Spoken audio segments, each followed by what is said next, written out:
5 खूबसूरत हदीसें बताई। नंबर 1, तुम में से बेहतरीन शख्स वो है जो ना किसी को तकलीफ दे और ना किसी की तकलीफ का जरिया और सबब बने।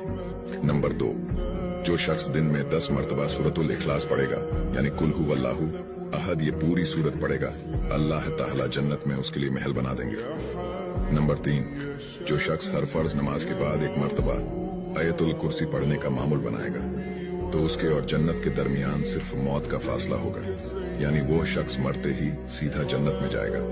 नंबर 5, जो शख्स घर से निकलते वक्त ये दुआ पढ़ेगा, बिस्मिल्लाहि तवक्कलतु अला अल्लाह ला हौला वला कुव्वता इल्ला बिल्लाह, तो अल्लाह ताला शैतान के शर से उसकी हिफाजत फरमा देता है, और जिस काम को वो निकला अल्लाह ताला उसमें आसानी पैदा फरमा देता है। नंबर 5, रसूल अल्लाह ने फरमाया, वो शख्स हरा भरा रहे, हंसता खेलता रहे, जो शख्स मेरी हदीस सुने, उसको महफूज रखे और उसको दूसरों तक पहुंचाए।